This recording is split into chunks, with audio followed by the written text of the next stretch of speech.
జై శ్రీమన్నారాయణ. శ్రీ విష్ణు సహస్రనామ స్తోత్రంలో 11, 12 శ్లోక నామార్థాలు తెలుసుకుందాం.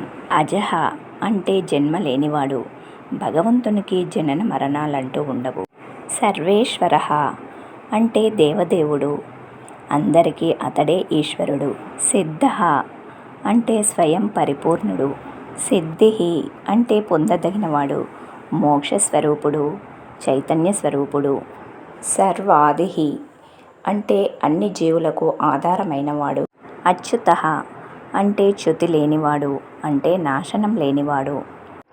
వృషకపి అంటే వరాహ రూపంలో భూమిని నీటి నుండి రక్షించిన ధర్మరక్షకుడు.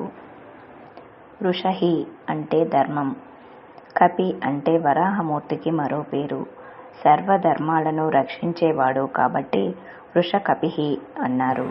అమేయాత్మ అంటే అనంత స్వరూపుడు, పరిమితిని నిర్ణయింపడానికి సాధ్యం కాని ఆత్మస్వరూపుడు. సర్వయోగ వినిసృత అంటే అన్ని బంధాల నుండి విడవబడి ఉన్నాడు, అంటే భగవంతునికి ఎవరితోనూ వేటితోనూ ఏ బంధము లేనివాడు.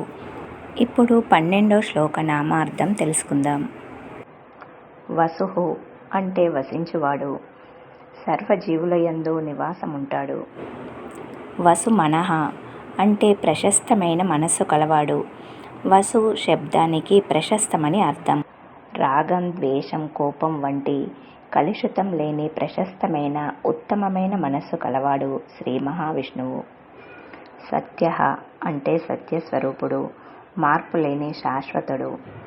సమాత్మ అంటే అన్ని జీవుల్లో ఒకే ఆత్మగా ఉండేవాడు. రాగద్వేషాలు, పక్షపాతం వంటి దోషాలు మనసులో లేనివాడు. అన్ని ప్రాణుల పట్ల సమధర్మాన్ని పాటించేవాడు. సంమిత అంటే నిర్ధారింపబడువాడు. సమః అంటే సముడై ఉండువాడు, సర్వకాలాలయందు ఏ మార్పు పొందకుండా ఉండేవాడు. అమోఘ అంటే వ్యర్థం కానీయనివాడు. భగవంతుణ్ణి పూజించిన, స్తుతించిన, స్మరించిన దానికి తగిన కర్మఫలాలని ప్రసాదిస్తాడు. పుండరీకాక్ష అంటే పుండరీకము అంటే హృదయం, హృదయ పద్మంలో నివాసం ఉండేవాడు అని అర్థం. వృషకర్మ అంటే ధర్మరూపాలైన పనులు చేసేవాడు. వృషం అంటే ధర్మం.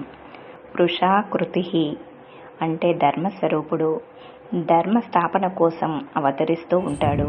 జై శ్రీమన్నారాయణ. తర్వాత భాగానికి వేచి ఉండండి.